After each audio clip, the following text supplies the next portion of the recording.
ಕಳೆದ ಸಾರಿ ನಾವು ಆ, ಬಹಳ ಕಡಿಮೆ ಕೇಳಲ್ಪಡುವಂತಹ ಜನರ ವಿಷಯವಾಗಿ ಅಂದ್ರೆ ಹೇಳಲ್ಪಟ್ಟಂತಹ ಜನರ ವಿಷಯವಾಗಿ ನಾವು ನೋಡಿದ್ದೇವೆ.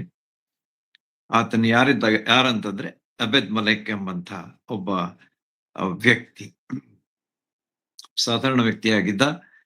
ಆದ್ರೂ ಕೂಡ ದೇವರು ಅದ್ಭುತವಾದ ರೀತಿಯಲ್ಲಿ ಅವನನ್ನ ಉಪಯೋಗಿಸ್ಕೊಂಡು ಯೆರೆಮೀಯನಂಥ ಒಬ್ಬ ದೊಡ್ಡ ಪ್ರವಾದಿಯ ಪ್ರಾಣವನ್ನ ಉಳಿಸ್ತಾನೆ.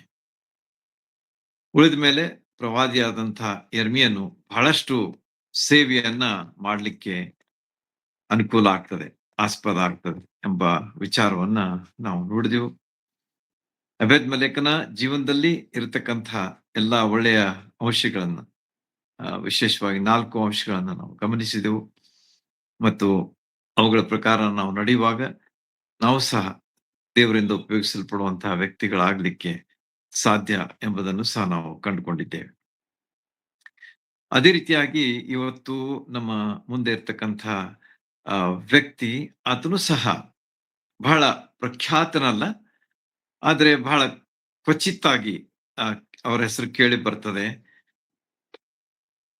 ಅಂಥ ಒಬ್ಬ ವ್ಯಕ್ತಿಯ ಅಭ್ಯಾಸವನ್ನ ನಾವಿವತ್ತು ಮಾಡ್ಲಿಕ್ಕಿದ್ದೇವೆ. ಯಾಕಂದ್ರೆ ನಾವು ಯಾವಾಗಲೂ ಸತ್ಯವೇದದಲ್ಲಿ ಬರ್ತಕ್ಕಂಥ ಪ್ರಮುಖ ವ್ಯಕ್ತಿಗಳು ಅಥವಾ ಕ್ಯಾರೆಕ್ಟರ್ಸ್ ಅಂತ ಹೇಳ್ತೇವಲ್ಲ, ಅವುಗಳ ಬಗ್ಗೆ ನಾವು ಬಹಳಷ್ಟು ಆಸಕ್ತಿ ವಹಿಸ್ತೇವೆ, ಬಹಳಷ್ಟು ಕೇಳಲಿಕ್ಕೆ ನಾವು ಮನಸ್ಸು ಮಾಡ್ತೇವೆ. ಆದ್ರೆ ಸತ್ಯವೇದದಲ್ಲಿ ಕೆಲವು ಸ್ವಲ್ಪ ಜನ ಇದ್ದಾರೆ, ಅವ್ರ ಬಗ್ಗೆ ನೀವು ಹೆಚ್ಚು ಕೇಳುವುದೇ ಇಲ್ಲ, ಅವ್ರ ಬಗ್ಗೆ ಹೆಚ್ಚು ನಿಮಗೆ ತಿಳುವಳಿಕೆ ಇರುವುದೇ ಇಲ್ಲ. ಆದ್ರೆ ಅವರು ಸತ್ಯವೇದದಲ್ಲಿ ಇರುವ ಕಾರಣ ಅವ್ರ ಬಗ್ಗೆ ನಾವು ತಿಳ್ಕೊಳ್ಬೇಕಾದದ್ದು ಅಷ್ಟೇ ಅವಶ್ಯ. ಅವರ ಹೆಸರು ಕೇಳಿ ಬರ್ಲಿಲ್ಲ ಅಂತ ಹೇಳಿ ಅವ್ರ ಬಗ್ಗೆ ನಮ್ಗೆ ಗೊತ್ತಿರಬಾರ್ದು ಅಂತ ಹೇಳಿ ಅದರ ಅರ್ಥ ಅಲ್ಲ.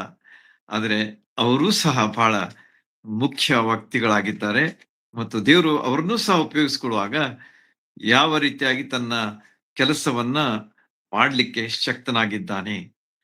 ದೊಡ್ಡವರು, ಸಣ್ಣವರು, ಹೆಚ್ಚಿನವರು, ಕಡಿಮೆಯವರು, ಇಂಥ ವ್ಯತ್ಯಾಸ ಇಲ್ಲ ದೇವರ ಮುಂದೆ. ದೇವರ ಪಕ್ಷಪಾತಿ ಅಲ್ಲ ಎಂಬುದಾಗಿ ನಾವು ದೇವರ ಬಗ್ಗೆ ನೋಡ್ತೇವೆ, ಯೆಹೋವ ದೇವರ ಬಗ್ಗೆ. ಅದೇ ರೀತಿಯಾಗಿ ನಾವು ಇವತ್ತಿನ ವ್ಯಕ್ತಿಯ ಬಗ್ಗೆಯೂ ಸಹ ತಿಳ್ಕೊಳ್ಳಿಕ್ಕಿದ್ದೇವೆ. ಅವನು ಯಾರಾಗಿದ್ದಾನೆ ಅಂತಂದ್ರೆ, ಯೆರೂಸಲೇಮಿನ ದೇವಾಲಯವನ್ನ ತಿರುಗಿ ಕಟ್ಟಲಿಕ್ಕೆ ದೇವರು ಉಪಯೋಗಿಸಿದಂಥ ವ್ಯಕ್ತಿಯಾಗಿದ್ದಾನೆ. ಅವನು ಜೆರುಬ್ಬಾಬೆಲ್ ಎಂಬುದಾಗಿ ಅವನ ಹೆಸರು. ಜೆರುಬ್ಬಾಬೆಲ್ ಹೆಸರುಗಳು ಸ್ವಲ್ಪ ಇವೆಲ್ಲ ಜೀವ್ ಹೆಸರುಗಳು, ಅಂದ್ರೆ ಯಹೂದ ಹೆಸರುಗಳಾದ ಕಾರಣ ಅವು ಅಷ್ಟು ನಮಗೆ ಅಷ್ಟು ಸರಳವಾಗಿ ಅನಿಸುವುದಿಲ್ಲ. ಆದ್ರೆ ಅವು ಸಹ ಬಹಳಷ್ಟು ಮುಖ್ಯವಾದಂಥ ಹೆಸರುಗಳಾಗಿವೆ ಎಂಬುದನ್ನ ನಾವು ನೆನಪಿನಲ್ಲಿ ಇಟ್ಕೊಂಡಿರಬೇಕು. ಹೀಗೆ ಯೆರೂಸಲೇಮಿನ ಮೊದಲೇ ದೇವಾಲಯ ಕಟ್ಟಿದ್ದು ಎಲ್ಲರಿಗೂ ಗೊತ್ತದೆ.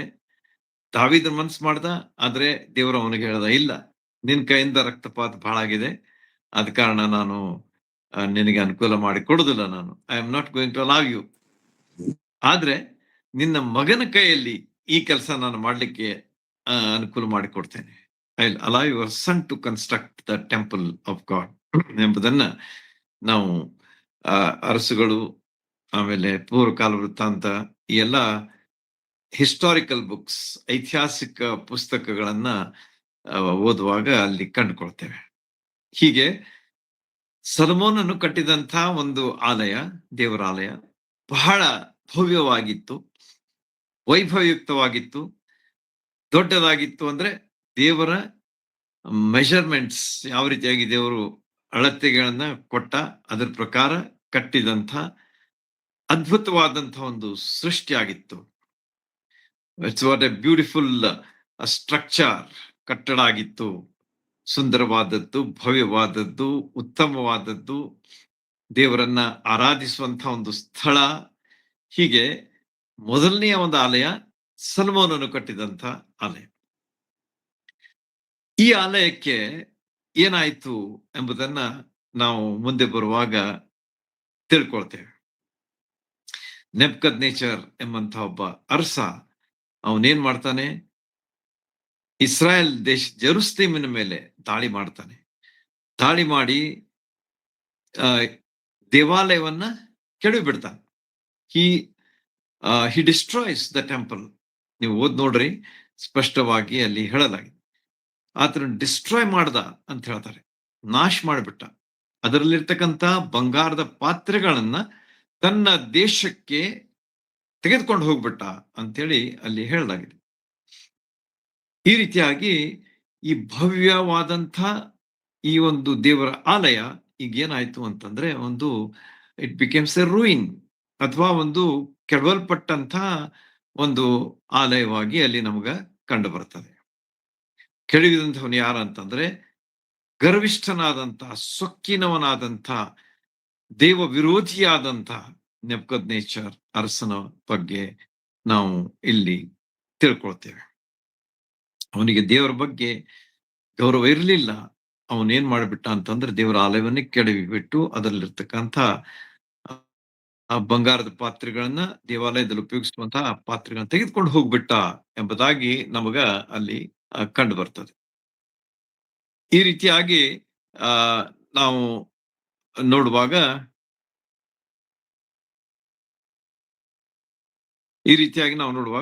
ಈ ಒಂದು ಸಲ್ಮೋನನು ಕಟ್ಟಿದಂತಹ ಆಲಯ ಅದು ಕೆಡವಲ್ಪಟ್ಟಿತ್ತು. ಅದರಲ್ಲಿರ್ತಕ್ಕಂಥ ಎಲ್ಲ ವಸ್ತುಗಳು ಏನಾದವು ಅಂತಂದ್ರೆ ಅವು ತೆಗೆದುಕೊಂಡು ಹೋದ್ರವನ್ನ.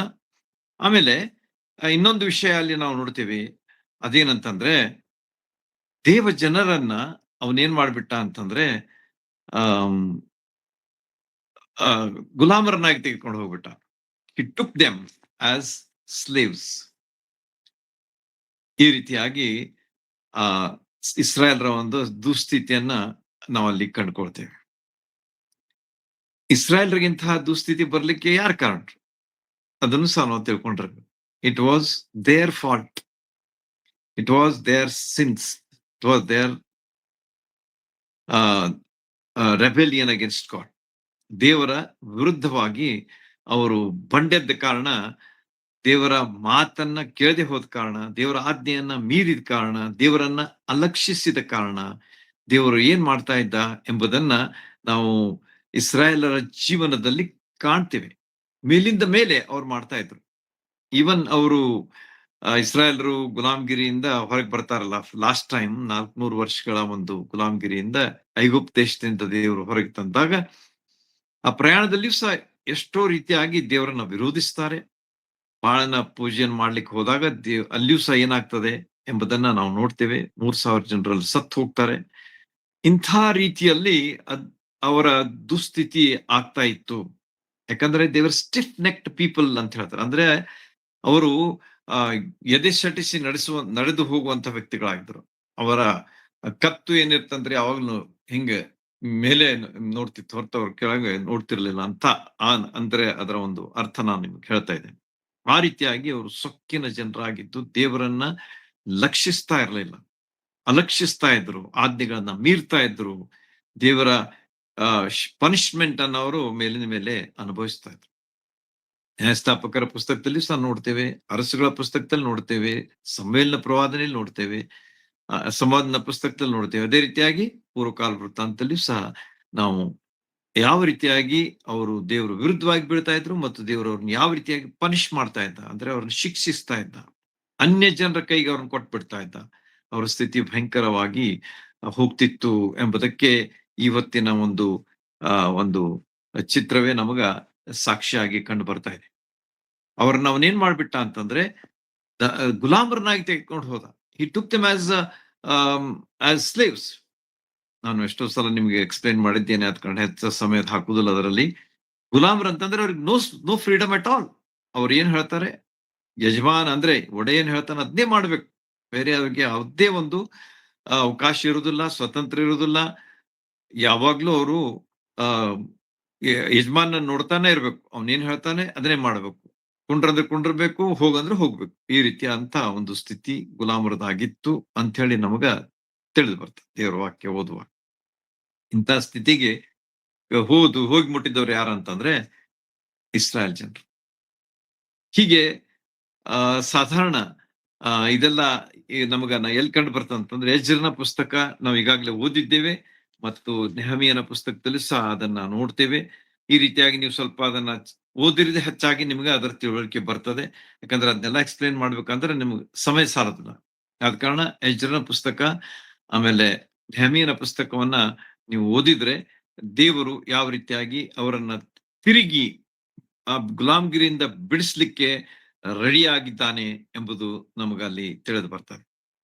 So they were in the slavery for 70 years. 70 ವರ್ಷಗಳ ಕಾಲ ಅವರು ಸೆರಿಯಾಳಾಗಿ ಅಲ್ಲಿ ಇದ್ರು. ಎಲ್ಲಿ? ಬಾಬೇಲ್ ದೇಶದಲ್ಲಿ. ನೆಬೂಕದ್ನೆಚ್ಚರ್ ಬಾಬೇಲ್ನ ಅರಸಾಗಿದ್ದ. ಅಲ್ಲಿ ಅವರು ಇದ್ದರು ಎಂಬುದಾಗಿ ನಮಗ ಎಜ್ರನ ಪುಸ್ತಕ, ನೆಹಮಿಯನ ಪುಸ್ತಕದಲ್ಲಿ ವಿವರವಾಗಿ ತಿಳಿದು ಬರ್ತದೆ. ಹೀಗೆ 70 ವರ್ಷ ಅವರು ಗುಲಾಮರಾಗಿ ಅಲ್ಲಿ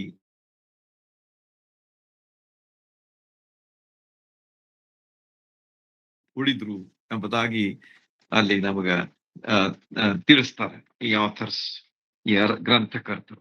ಹೀಗೆ ದೇವರು ಅವ್ರನ್ನ ಏನ್ ಮಾಡದ ಅಂತಂದ್ರೆ, ನಾವು the time has come for them, ಕನಿಕರಿಸಿ ಅವರನ್ನ ತಿರುಗಿ ತನ್ನ ದೇಶಕ್ಕೆ ಕರೆದುಕೊಂಡು ಹೋಗೋಕೆ, ಯಾವ ರೀತಿಯಾಗಿ ಇಸ್ರಾಯೇಲ್ರನ್ನ ನಾವು ಐಗುಪ್ತ ದೇಶದ ಒಂದು ಗುಲಾಮಗಿರಿಯಿಂದ ಬಿಡಿಸ್ಕೊಂಡು ಕರ್ಕೊಂಡು ಬರ್ತಾನೆ, ಅದೇ ರೀತಿಯಾಗಿ ಈಗ ಈ 70 ವರ್ಷಗಳ ಎರಡನೆಯ ಗುಲಾಮಗಿರಿಯ ಒಂದು ಸ್ಥಿತಿಯಿಂದ ಅವರನ್ನ ಯೆರೂಸಲೇಮ್ಗೆ ಕರ್ಕೊಂಡು ಬರುವಂತಹ ಒಂದು ಯೋಜನೆಯನ್ನ ದೇವರು ಸಿದ್ಧ ಮಾಡಿ, ಅದಕ್ಕೋಸ್ಕರವಾಗಿ ಅಲ್ಲಿ ಆರಿಸಿಕೊಂಡಂತಹ ವ್ಯಕ್ತಿ ಯಾರಾಗಿದ್ರು ಅಂತಂದ್ರೆ ಜೆರುಬ್ಬಾಬೆಲ್ ಎಂಬಂಥ ಜವಾಬ್ದಾರಿಯುತವಾದಂಥ ಒಬ್ಬ ಒಬ್ಬ ಗವರ್ನರ್. ಅವನ ಬಗ್ಗೆ ನಾವು ನೋಡುವಾಗ ಅವನೇನಾಗಿದ್ದ ಅಂತಂದ್ರೆ ಹಿ ವಾಸ್ ಎ ಗವರ್ನರ್ ಅಂತ ಹೇಳಿ ಅಲ್ಲಿ ಹೇಳಲಾಗಿದೆ. ಹೀಗೆ ರಾಜ್ಯಪಾಲ, ಗವರ್ನರ್ ಮೀನ್ಸ್ ರಾಜ್ಯಪಾಲ, ಈಗಿನ ಕಾಲದಲ್ಲಿ ನಾವು ಹೇಳ್ತೇವಲ್ಲ, ಈ ಅವನ post it was A very high post ಅಂತ ಹೇಳಿ ಹೇಳ್ಬೋದು. ರಾಜ್ಯಪಾಲರ್ ಅಂತಂದ್ರೆ ಅವ್ರ ಸಿಗ್ನೇಚರ್ ಇಲ್ದಿದ್ರೆ ಯಾವುದೇ ಕಾಯ್ದೆಗಳಾಗುದಿಲ್ಲ. ನಿಮ್ಗೆ ಗೊತ್ತದೆ, ಇವೆಲ್ಲ ಡಿಸ್ಕಸ್ ಮಾಡ್ತಾರೆ, upper lower house, upper house. Last it goes for signature of the governor. ರಾಜ್ಯಪಾಲನ ಒಂದು ಸಿಗ್ನೇಚರ್ ಹೋದಾಗ ಅವನು ಅದನ್ನ ಮಾಡಬಹುದು ಅಥವಾ ಮಾಡ್ಲಿಕ್ಕಿಲ್ಲ. He may object it also. ಈಗ ಎಷ್ಟೋ ಸಲ ನಾವು ಈ ಒಂದು ನಮ್ಮ ರಾಜ್ಯದಲ್ಲಿ ಅದನ್ನ ನೋಡ್ತಾ ಇರ್ತೇವೆ, ರಾಜ್ಯಪಾಲರು ಸಹಿ ಮಾಡೋದಿಲ್ಲ ಅಂತೇಳಿ ಎಷ್ಟೋ ಸಲ ತಿರುಗಿ ಬಂದು ಅಂತೇಳಿ ಎಷ್ಟೋ ನಾವು ನ್ಯೂಸ್ ಪೇಪರ್ ನಲ್ಲಿ ನೋಡ್ತಿರ್ತೇವೆ.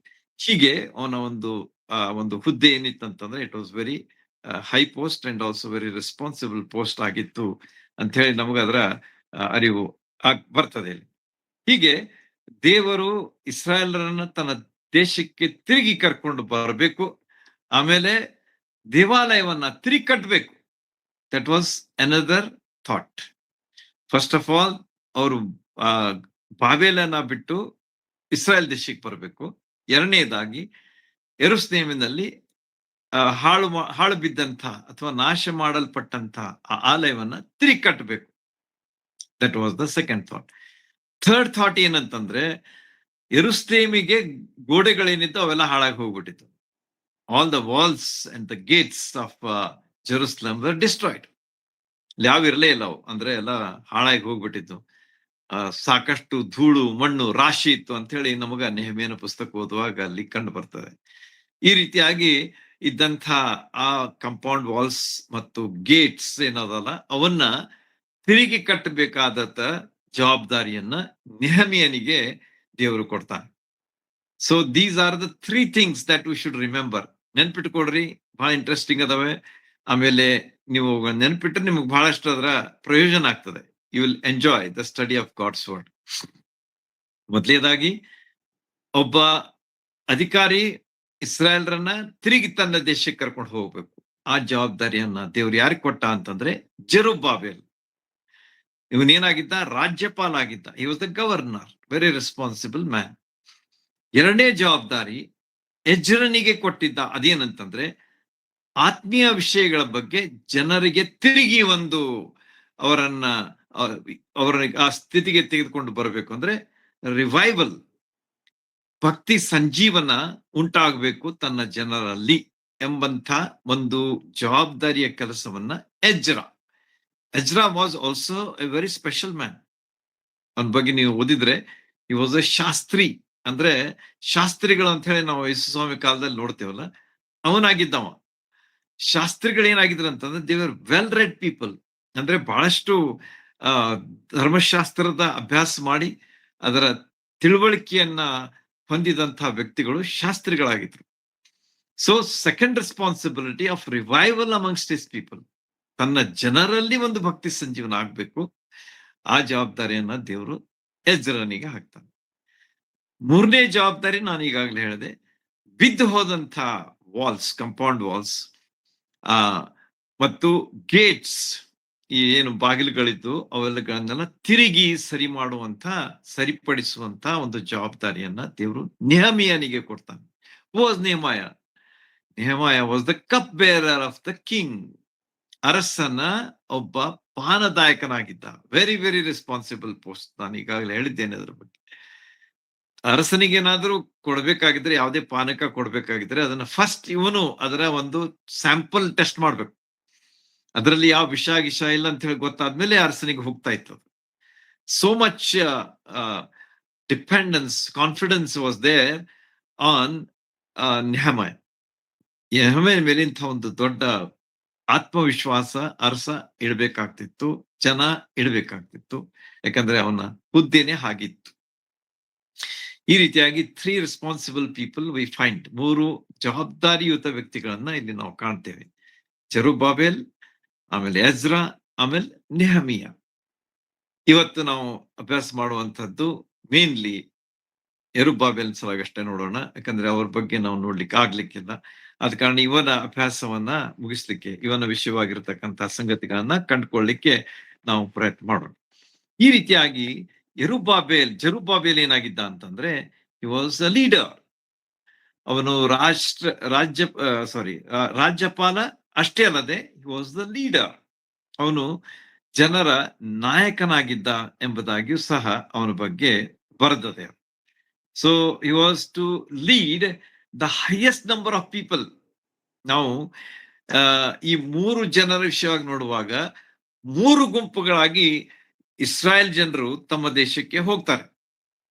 Group number 1 Zerubbabel, group number 2 Ezra, group number 3 ನೆಹಮಾಯ.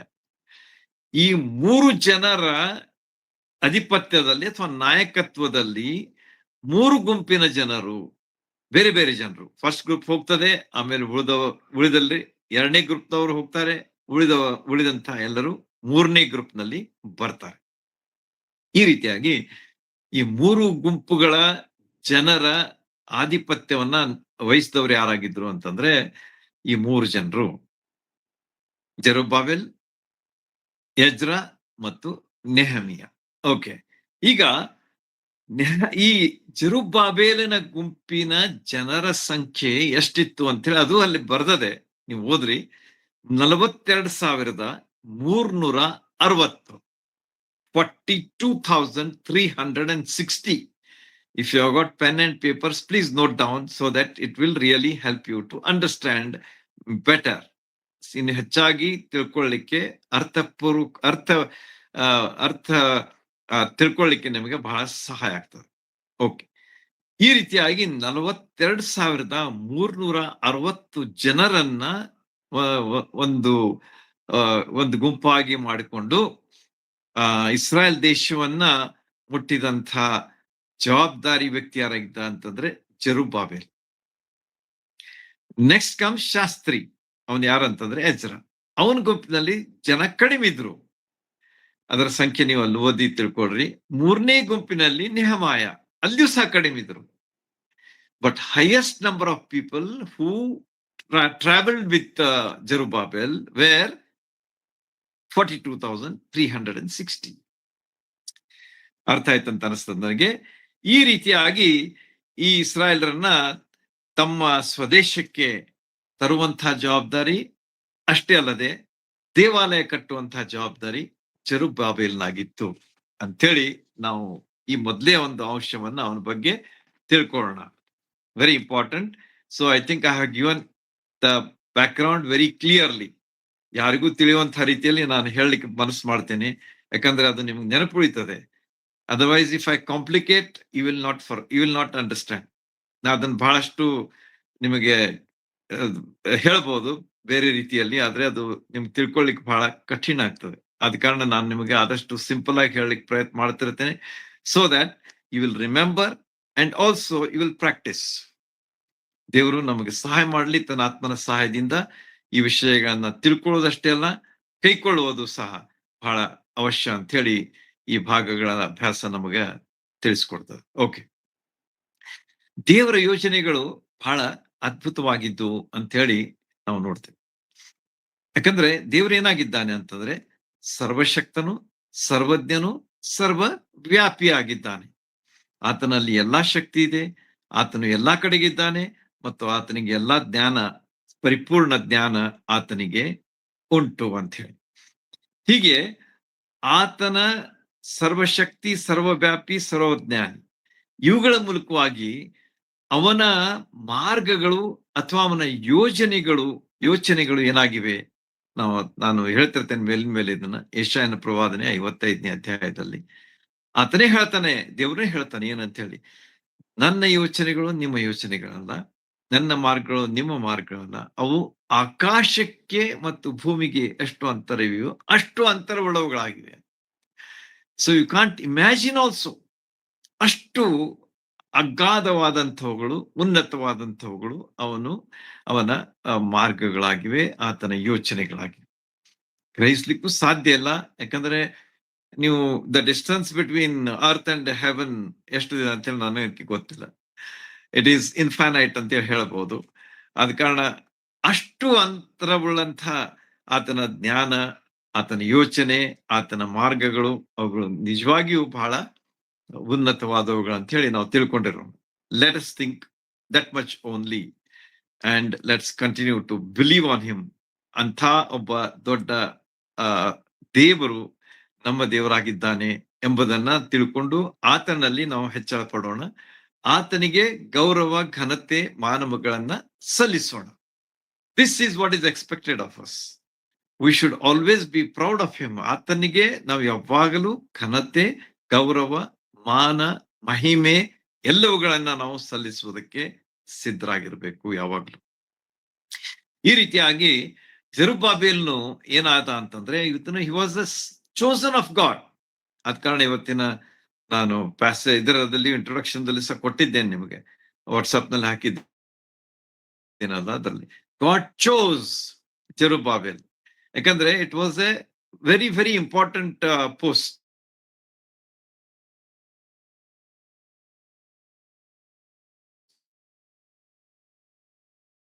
ಒಬ್ಬ ಒಳ್ಳೆಯ ವ್ಯಕ್ತಿ ಆಗಿದ್ದ ಅಂತ ಹೇಳಿ ನಮ್ಗೆ ತಿಳಿದು ಬರ್ತದೆ. God chose him. ಮತ್ತು ಅವನ ಜೀವನದಿಂದ ನಾವು ಸಹ ಅನೇಕ ಆತ್ಮೀಯ ಪಾಠಗಳನ್ನ ಕಲಿಯಬೇಕು ಎಂಬುದಾಗಿ ಅವನ ಜೀವನವನ್ನ ನಮ್ಮ ಮುಂದೆ ಇವತ್ತು ಇಟ್ಟಿದ್ದಾನೆ. Let's try to understand. ಈ ವ್ಯಕ್ತಿಗಳೆಲ್ಲ ನಮಗ ದೇವರು ಯಾಕಿಟ್ಟಿದ್ದಾನೆ, ಸ್ವಲ್ಪ ವಿವರಣೆ ಅವ್ರ ಬಗ್ಗೆ ಇದ್ರೂ ಕೂಡ ಅವರು ಮುಖ್ಯವಾದ ವ್ಯಕ್ತಿಗಳಾಗಿದ್ದಾರೆ ಎಂಬುದನ್ನು ನಾವು ತಿಳ್ಕೊಳ್ತಾ ಇದ್ದೇವೆ.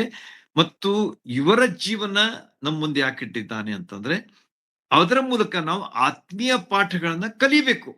V have to learn the lessons, spiritual lessons in our life. That's what God wants us to. ಆತ್ಮೀಯ ಪಾಠಗಳನ್ನ ನಮ್ಮ ಜೀವನದಲ್ಲಿ ನಾವು ಕಲಿಯಬೇಕು ಇಂಥ ವ್ಯಕ್ತಿಗಳ ಜೀವನದ ಮೂಲಕ ಅಂಥೇಳಿ ನಮಗ ಇವತ್ತು ಇರುವಂತಹ ಒಂದು ವಿಷಯ ಆಗಿದೆ. ಈಗಿನ ಕಾಲದಲ್ಲಿ ಸಹ ಪ್ರಾಯೋಗಿಕವಾದ ಜೀವನ ನಾವು ಜೀವಿಸ್ತಾ ಇದ್ದೇವೆ. We are living on this earth and our practical life should always be very very meaningful. ನಮ್ಮ ಪ್ರಾಯೋಗಿಕ ಜೀವಿತ ಏನಾಗಿರ್ಬೇಕು ಅಂತಂದ್ರೆ ಅರ್ಥಪೂರ್ಣವಾಗಿರಬೇಕಾಗಿದೆ. ಈ ಲೋಕದವರು ಜೀವಿಸ್ತಾರೆ ಆ ರೀತಿಯಾಗಿ ಅಲ್ಲ. ಲೋಕದಲ್ಲಿ ಇರುವಂತಹ ಜನರಿಗೆ ದೇವರಿಲ್ಲ. ಅವರು ತಮ್ಮ ಮನಸ್ಸಿಗೆ ಬಂದ ಹಾಗೆ ನಡೀತಾರೆ. ಅವರು ದೇವರುಗಳೇ ಅದರ ಬಗ್ಗೆ ನಾನು ಹೇಳಿಕ್ ಮನಸ್ಸು ಮಾಡೋದಿಲ್ಲ, ನಿಮ್ಗೆ ಗೊತ್ತದೆ. ಆದ ಕಾರಣ ಅವರು ಯಾವ ರೀತಿಯಾಗಿ ಜೀವಿಸ್ತಾರೆ, ನಾವು ಯಾವ ರೀತಿಯಾಗಿ ಜೀವಿಸ್ಬೇಕು. ಯಾಕಂದ್ರೆ ನಮ್ಮ ದೇವರು ಅದ್ಭುತ ಸ್ವರೂಪ, ಆಲೋಚನಾಕರ್ತ, ಪರಾಕ್ರಮೆಯ ದೇವರು, ನಿತ್ಯನ ತಂದೆ, ಸಮಾಧಾನದ ಪ್ರಭುವಾಗಿರುವಾಗ, ಸರ್ವಶಕ್ತ, ಸರ್ವಜ್ಞ, ಸರ್ವ ವ್ಯಾಪಿಯಾಗಿರುವಾಗ ನಾವು ಯಾವ ರೀತಿಯಾಗಿ ಬಾಳ್ಬೇಕು, ಜೀವಿಸಬೇಕು ಎಂಬುದನ್ನ ಈ ಭಾಗದಿಂದ ನಾವು ಕಲಿಬೇಕಾಗಿದೆ. ಹೀಗೆ ಈ ಒಬ್ಬ ಜೆರುಬ್ಬಾಬೆಲ್‌ನ ವಿಷಯವಾಗಿ ನಾವು ನೋಡುವಾಗ ಅವನೇನ್ ಮಾಡ್ದ ಅಂತಂದ್ರೆ ಎಜ್ರನ ಪುಸ್ತಕದಲ್ಲಿ ನಾವು ಬರುವಾಗ ಅಲ್ಲಿ ನಾವು 3ನೇ ಅಧ್ಯಾಯಕ್ಕೆ ಅಲ್ಲಿ ಬಂದು ಸ್ವಲ್ಪ ಕೆಲವು ವಿಷಯಗಳನ್ನ ನೋಡ್ಲಿಕ್ಕೆ ಪ್ರಯತ್ನ ಮಾಡೋಣ. What he does now. ಈಗ ಅವನ ಹಿನ್ನೆಲೆ ನಾವು ನೋಡಿದಿವಿ.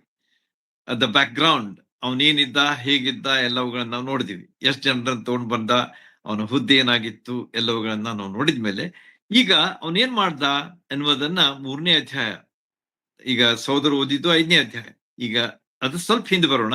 3ನೇ ಅಧ್ಯಾಯದಲ್ಲಿ ಬರ್ತಕ್ಕಂಥ ಕೆಲವು ವಚನಗಳನ್ನ ಓದಿದರೆ ಎಕ್ಸ್ಪ್ಲನೇಷನ್ ಇನ್ನು ನಿಮ್ಗೆ ಕ್ಲಿಯರ್ ಆಗಿ ಕಂಡು ಬರ್ತದೆ.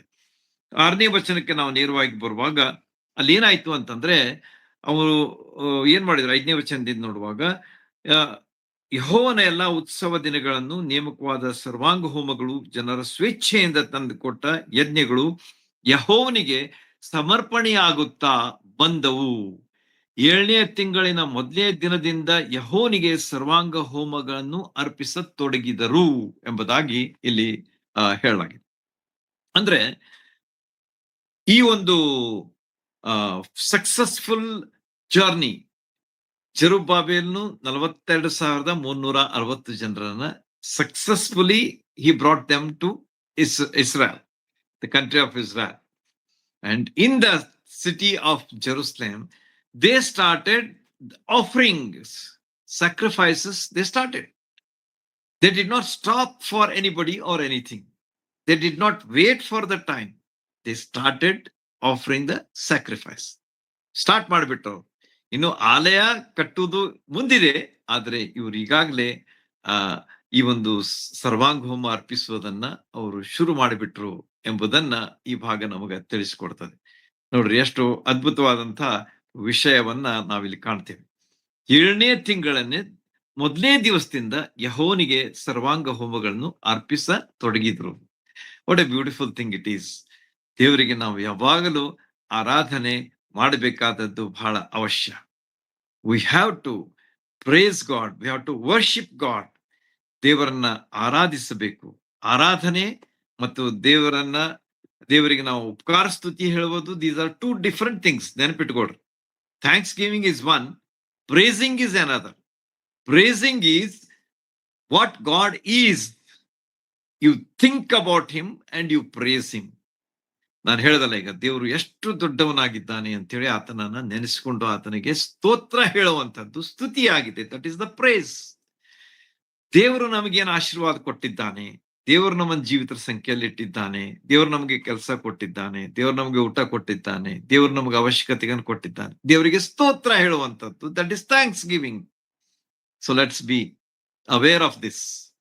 ಎರಡನ್ನು ಮಿಕ್ಸ್ ಮಾಡೋದು ಬೇಡ. ದೇವರನ್ನ ಸ್ತುತಿಸೋಣ, ದೇವರಿಗೆ ಉಪಕಾರ ಸ್ತುತಿ ಹೇಳೋಣ.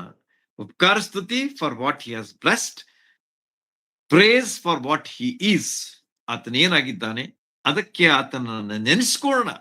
How great he is and what he has done to us. ಯೇಸು ಸ್ವಾಮಿಯನ್ನೇ ನಮ್ಗೆ ಕೊಟ್ಬಿಟ್ಟಿದ್ದಾನೆ. ನಮ್ಮ ರಕ್ಷಣೆಗಾಗಿ ಯೇಸು ಸ್ವಾಮಿಯನ್ನೇ ಈ ಲೋಕಕ್ಕೆ ಕೊಟ್ಬಿಟ್ಟ. ಆದ ಕಾರಣ ಆತನಿಗೆ ನಾವು ಎಷ್ಟು ಸ್ತೋತ್ರ ಹೇಳಬೇಕು. ಆತನ ಪ್ರೀತಿ ಎಷ್ಟು ದೊಡ್ಡದು. ದೇವರ ಲೋಕದ ಮೇಲೆ ಎಷ್ಟೋ ಪ್ರೀತಿಯನ್ನಿಟ್ಟು ತನ್ನ ಒಬ್ಬನೇ ಮಗನನ್ನು ಕೊಟ್ಟನು. ಆತನ ನಂಬುವೊಬ್ಬನಾದ್ರೂ ನಾಶವಾಗದೆ ಎಲ್ಲರೂ ನಿತ್ಯ ಜೀವನ ಪಡೆಯಬೇಕೆಂದು ಆತನನ್ನು ಕೊಟ್ಟನೆಂಬುದಾಗಿ ದೇವರ ಬಗ್ಗೆ ನಾವು ನೋಡುವಾಗ ಆತನ ಪ್ರೀತಿಯ ಬಗ್ಗೆ ನಾವು ದೇವರಿಗೆ ಸ್ತೋತ್ರ ಹೇಳಬಹುದು, ದೇವರನ್ನ ಸ್ತುತಿಸಬಹುದು. ಆಮೇಲೆ ದೇವರು ಕೊಟ್ಟಂತ ರಕ್ಷಣೆಗಾಗಿ ಆತನಿಗೆ ನಾವು ಉಪಕಾರ ಸ್ತುತಿ ಹೇಳಬೇಕು. ನೋಡ್ರಿ, ಈ ಎಲ್ಲಾ ವಿಷಯಗಳನ್ನ ನಾವು ತಿಳ್ಕೊಂಡಿರಬೇಕಾದ ಬಹಳ ಅವಶ್ಯ. ಇಲ್ಲಿ ಇವ್ರೇನ್ ಮಾಡಿದ್ರು ಇಸ್ರಾಯೇಲ್ರು ಅಂತಂದ್ರೆ, ಇಸ್ರಾಯೇಲ್ ದೇಶಕ್ಕೆ ಬಂದ ಕೂಡಲೇ ಅವರು ದೇವರಿಗೆ ಸರ್ವಾಂಗ ಹೋಮನ ಅರ್ಪಿಸ್ಲಿಕ್ಕೆ ಶುರು ಮಾಡಿದ್ರು ಅಂತೇಳಿ ನಮಗೆ ಇಲ್ಲಿ ಕಂಡು ಬರ್ತದೆ. ಹೀಗೆ ಯಜ್ಞವೇದಿ ಕಟ್ಟುವಂತಹದ್ದು, ಸರ್ವಾಂಗ ಹೋಮ ಅರ್ಪಿಸುವಂತಹ ಕಾರ್ಯ ಅಲ್ಲಿ ಆರಂಭವಾಯ್ತು ಅಂತ ಹೇಳಿ ನಮಗ ಅಲ್ಲಿ ಮೊದಲೇ ಒಂದು ಅಂಶ ಕಂಡು ಬರ್ತದೆ. ಆಮೇಲೆ ಏನಾಯ್ತು ಅಂತಂದ್ರೆ ವಚನ 8ಕ್ಕೆ ನಾವು ಬರೋಣ. ಅಲ್ಲಿ ಏನ್ ಹೇಳ್ತಾನೆ ನೋಡ್ರಿ. ಅವರು ಯೆರೂಸಲೇಮಿನ ದೇವಾಲಯಕ್ಕೆ ಮುಟ್ಟಿದ 2ನೇ ವರ್ಷದ 2ನೇ ತಿಂಗಳಿನ ಶೆಯಲ್ತೀಯೇಲನ ಮಗನಾದ ಜೆರುಬ್ಬಾಬೆಲ್,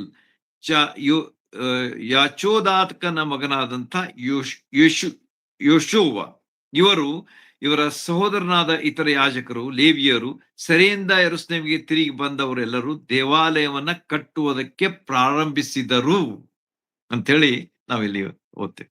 ನೋಡ್ರಿ, ಎಷ್ಟು ಕೆಲಸಗಳು ಎಷ್ಟು ಸರಾಗವಾಗಿ ನಡೀತಾ ಇವೆ. ಅಂದ್ರೆ how the things are progressing so well. ಅವರು ಬಂದ್ರು ಸುರಕ್ಷಿತವಾಗಿ, ದೇವರಿಗೆ ಸ್ತೋತ್ರ. ಅವರು ದೇವರಿಗೆ ಸರ್ವಾಂಗ ಹೋಮ ಅರ್ಪಿಸ್ಲಿಕ್ಕೆ ಶುರು ಮಾಡಿದ್ರು, ದೇವ್ರ ನಾಮಕ್ಕೆ ಸ್ತೋತ್ರ. ಈಗ ಮೂರನೇ ಒಂದು ವಿಷಯ ಯಾವ್ದಂತಂದ್ರೆ, ದೇವರ ಆಲಯವನ್ನು ಕಟ್ಟುವುದಕ್ಕೆ ಅವರು ಶುರು ಮಾಡಿಬಿಟ್ರು.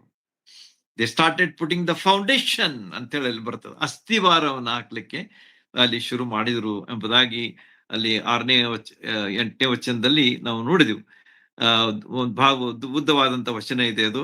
ಅವರೆಲ್ಲರೂ ಏನ್ ಮಾಡಿದ್ರು ಅಂತಂದ್ರೆ, ಎಲ್ಲರೂ ದೇವಾಲಯವನ್ನ ಕಟ್ಟುವುದಕ್ಕೆ ಪ್ರಾರಂಭಿಸಿ 20 ವರ್ಷ ಮೊದಲುಗೊಂಡು ಹೆಚ್ಚು ವಯಸ್ಸುಳ್ಳ ಲೇವಿಯರನ್ನು ಯೆಹೋವನ ಆಲಯವನ್ನು ಕಟ್ಟುವುದಕ್ಕೆ ಮೇಲ್ವಿಚಾರಣೆಗೆ ನೇಮಿಸಿದ್ರು. Administration also has started. ಅಲ್ಲಿ ಒಂದು ಆಡಳಿತವನ್ನು ಸಹ ಅಲ್ಲಿ ಮಾಡ್ತಾ ಇದ್ದಾರೆ. Because any work has to be supervised, especially the construction work has to be supervised. ಯಾಕಂದ್ರೆ ಎಲ್ಲರೂ ಅದರಲ್ಲಿ ಎಕ್ಸ್ಪರ್ಟ್ಸ್ ಇರುವುದಿಲ್ಲ, ಸ್ಕಿಲ್ಡ್ ಇರುವುದಿಲ್ಲ. ಆದ ಕಾರಣ ಅವ್ರ ಮೇಲೆ ಸ್ವಲ್ಪ ನಿಗಾ ಇರಬೇಕಾದದ್ದು ಬಹಳ ಅವಶ್ಯ. ಅವ್ರು ನೋಡ್ಕೊಳ್ಬೇಕಾದದ್ದು, ತಪ್ಪಿದರೆ ಸರಿ ಮಾಡಬೇಕಾದದ್ದು, ಪ್ರಪೋರ್ಷನ್ಸ್ ಇರ್ತವೆ.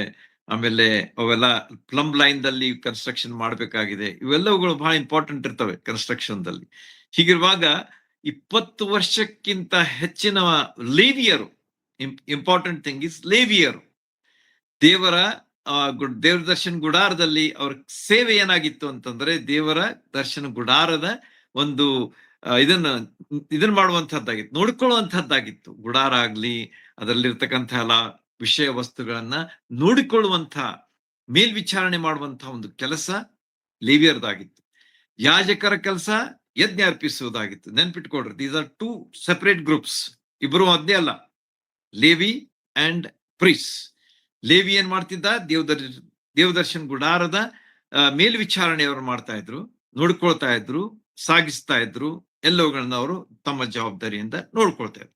ಯಾಜಕರು ಏನ್ ಮಾಡ್ತಾ ಇದ್ರು ಅಂತಂದ್ರೆ, ದೇವರ ಒಂದು ಯಜ್ಞ, ದೇವರಿಗೆ ಅರ್ಪಿಸಬೇಕಾದಂತ ಯಜ್ಞದ ಬಗ್ಗೆ ಅವರು ತಮ್ಮ ಕೆಲಸವನ್ನ ಅಲ್ಲಿ ಮಾಡ್ತಾ ಇದ್ರು ಎಂಬುದನ್ನ ನಾವು ಅವ್ರ ಬಗ್ಗೆ ನೋಡ್ತೀವಿ. ಈ ರೀತಿಯಾಗಿ ಲೇವಿಯರು ಏನಾದ್ರು ಅಂತಂದ್ರೆ, they became the supervisors more than who were about 20 years of age. They became the supervisors ಅಂತ ಹೇಳಿ ಇಲ್ಲಿ ನಮಗ ಕಂಡು ಬರ್ತದೆ. ಆಮೇಲೆ ಮುಂದೆ ನೋಡುವಾಗ 9 ಮತ್ತು 10 ವಚನಗಳನ್ನ ನಾವು ನೋಡುವಾಗ ಅಲ್ಲಿ ಏನದೆ ಅಂತಂದ್ರೆ, ಕೂಡಲೇ ಲೇವಿಯರಲ್ಲಿ ಹೂದ್ಯನ ಸಂತಾನದವನಾದ ಯೋಶುವನು, ಅವನ ಮಕ್ಕಳು, ಸಹೋದರು ಕದ್ಮೀಯಲು ಅವನ ಮಕ್ಕಳು, ಇವರೆಲ್ಲರೂ ಏನ್ ಮಾಡ್ಬಿಟ್ರು ಅಂದ್ರೆ, ದೇವಾಲಯ ಕಟ್ಟುವವರ ಮೇಲ್ವಿಚಾರಣೆಗಾಗಿ ನಿಂತರು. ಕಟ್ಟುವವರು ಯೆಹೋವನ ಮಂದಿರದ ಅಸ್ಥಿವಾರನ ಹಾಕಿದಾಗ ಇಸ್ರಾಯೇಲರ ಅರಸನಾದಂತಹ ದಾವೀದನು ನೇಮಿಸಿದ ಕ್ರಮಕ್ಕನುಸಾರವಾಗಿ ಯೆಹೋವನನ್ನ ಕೀರ್ತಿಸುವುದಕ್ಕೋಸ್ಕರ ದೀಕ್ಷಾವಸ್ತ್ರ ಭೂಷಿತರಾದ ಯಾಜಕರು ತುತೂರಿಗಳೊಡನೆ ಅಸಾಫನ ಮಕ್ಕಳಾದ ಲೇವಿಯರು ತಾಳಗಳೊಂದಿಗೆ ನಿಂತುಕೊಂಡು ಪರಸ್ಪರವಾಗಿ ಹಾಡುತ್ತಾ ಯೆಹೋವನನ್ನ ಕೀರ್ತಿಸುತ್ತಾ, ಆತನು ಒಳ್ಳೆಯವನು, ಆತನ ಕೃಪೆಯು ಇಸ್ರಾಯೇಲರ ಮೇಲೆ ಶಾಶ್ವತವಾದದ್ದು ಎಂಬುದಾಗಿ ಕೃತಜ್ಞತಾ ಸ್ತುತಿಯನ್ನ ಮಾಡಿದ್ರು ಅಂತೇಳಿ. Just you visualize how the things would have been so beautiful. ಅವರೆಲ್ಲ ಗುಲಾಮಗಿರಿಯಿಂದ ಈಗ ಇಸ್ರಾಯೇಲ್ ದೇಶಕ್ಕೆ ಈಗ ಸ್ವತಂತ್ರ ಪ್ರಜೆಗಳಾಗಿ ಬಂದಿದ್ದಾರೆ. ಬಂದ ಮೇಲೆ ಅವ್ರು ಮಾಡ್ತಾ ಇರುವಂತಹ ವಿಷಯಗಳು ಎಷ್ಟು ಅದ್ಭುತ ಅಂತ ಹೇಳಿ ನಾವಿಲ್ಲಿ ನೋಡ್ತೇವೆ. They did not wait, they started and they continued ಎಂಬುದಾಗಿ ಇಲ್ಲಿ ನಮಗ ತಿಳಿದು ಬರ್ತದೆ. ಅವ್ರು ಏನ್ ಮಾಡಿದ್ರು, ಮೇಲ್ವಿಚಾರಕರು ನೇಮಿಸಿದ್ರು ಲೇವಿಯರಲ್ಲಿ. ಆಮೇಲೆ ಅವರು ಲೇವಿಯರು ಸಹ ತಾಳ ತೆಗೆದುಕೊಂಡು ಹಾಡ್ಲಿಕ್ಕೆ ಶುರು ಮಾಡಿದ್ರು. ಯಾಜಕರು ತುತೂರಿಯನ್ನ ಊದಿ ಅವರು ಸಹ ಅಲ್ಲಿ ಹಾಡ್ಲಿಕ್ಕೆ ಶುರು ಮಾಡಿದ್ರು ಎಂಬುದಾಗಿ ಅಲ್ಲಿ ತಿಳಿಸಲ್ಪಟ್ಟಿದೆ. ಈ ರೀತಿಯಾಗಿ ಯೆಹೋವನು ಒಳ್ಳೆಯವನು, ಆತನಿಗೆ ನಾವು ಕೃತಜ್ಞತಾ ಸ್ತೋತ್ರ ಸಲ್ಲಿಸಬೇಕು. ಆತನ ಕೃಪೆ ಶಾಶ್ವತವಾದದ್ದು ಇಸ್ರಾಯೇಲರ ಮೇಲೆ ಎಂಬುದಾಗಿ ದೇವರಿಗೆ ಕೃತಜ್ಞತಾ ಸ್ತುತಿಯನ್ನು ಮಾಡಿದ್ರು ಎಂಬುದಾಗಿ ಅಲ್ಲಿ ನಮಗ ತಿಳಿದು ಬರ್ತದೆ. ಆಮೇಲೆ ಏನಾಯ್ತು ಅಂತಂದ್ರೆ, ಯೆಹೋವನ ಆಲಯದ ಅಸ್ತಿವಾರ ಹಾಕಲ್ಪಟ್ಟಿತೆಂದು ಜನರು ಉತ್ಸಾಹಧ್ವನಿಯಿಂದ ಆರ್ಭಟಿಸಿದರು. ನೋಡ್ರಿ, ಅವ್ರಿಗೆ ಎಷ್ಟು ಖುಷಿಯಾಗಿದೆ. ದೇವರ ಆಲಯದ ಅಸ್ತಿವಾರ ಈಗ ಹಾಕಲ್ಪಡ್ತಾ ಇರುವಾಗ ಅವರಿಗೆ ಬಹಳಷ್ಟು ಖುಷಿಯಾಗಿದೆ ಎಂಬುದು ಇಲ್ಲಿ ನಮಗೆ ತಿಳಿದು ಬರ್ತದೆ. They were enjoying the situation, they were celebrating the occasion of glorifying God, of praising God, worshipping God, thanking God. ಇವೆಲ್ಲವುಗಳು ಅಲ್ಲಿ ನಡೆಯುತ್ತಾ ಇದ್ದು ಎಂಬುದಾಗಿ ನಮಗಲ್ಲಿ ತಿಳಿದು ಬರ್ತದೆ. ಹೀಗೆ ಯಾಜಕರಲ್ಲಿ, ಲೇವಿಯರಲ್ಲಿ, ಗೋತ್ರ ಪ್ರಧಾನದಲ್ಲಿ ಅನೇಕರು ಅಂದ್ರೆ ಮುಂಚಿನ ದೇವಾಲಯವನ್ನು ನೋಡಿದ ಮುದುಕರು ತಮ್ಮ ಕಣ್ಣು ಮುಂದೆ ದೇವಾಲಯದ ಅಸ್ತಿವಾರ ಹಾಕಲ್ಪಡೋದು ನೋಡುವಾಗ ಬಹಳವಾಗಿ ಅತ್ತರು. ನಿಮ್ಗೆ ಅನಿಸ್ಬೋದು, ಇಷ್ಟೆಲ್ಲಾ ಸಂತೋಷ ಜನ ಪಡ್ತಾ ಇರುವಾಗ ಈ ಮುದುಕರಿಗೆ ಏನಾಗಿದ್ರಿ, ಅವ್ರ್ಯಾಕೆ ಅಳ್ತಾ ಇದ್ದಾರೆ ಅಂತ ಹೇಳಿ ನಿಮ್ಗೆ ಅನಿಸ್ಬೋದು. But there was a reason also for that. ಯಾಕಂದ್ರೆ ಎಲ್ಡರ್ಲಿ ಪೀಪಲ್ ಅವರು ಬಹಳಷ್ಟು ಅವ್ರಿಗೆ ಅನುಭವ ಇರ್ತದೆ. ಆದ ಕಾರಣ ಅವ್ರು ಏನ್ ಮಾಡ್ಬಿಟ್ರು ಅಂತಂದ್ರೆ ತಮ್ಮ ಅನುಭವದ ಒಂದು ವಿಚಾರ ರೀತಿಯಲ್ಲಿ ವಿಚಾರ ಮಾಡ್ಲಿಕ್ಕೆ ಶುರು ಮಾಡಿದ್ರು. ಸಲ್ಮೋನು ಕಟ್ಟಿದಂತ ಆಲಯದ ಅಸ್ತಿವಾರ ಹಾಕುವಾಗ ಎಷ್ಟು ಅದ್ಭುತವಾಗಿ ಅದಿತ್ತು. ಆದ್ರೆ ಈಗ ಈ ಈಗ ಈ ಈ ಸಮಯದಲ್ಲಿ ಈ ಜನರು ಕಟ್ಟುವಂತಹ ಈ ಆಲಯದ ಅಸ್ತಿವಾರ ಎಷ್ಟು ಸರಳವಾಗಿದೆ, ಸುಲಭವಾಗಿದೆ ಎಂಬುದನ್ನ ಅವ್ರು ನೋಡಿದಾಗ ಅಳ್ಳಿಕ್ ಶುರು ಮಾಡ್ಬಿಟ್ರು.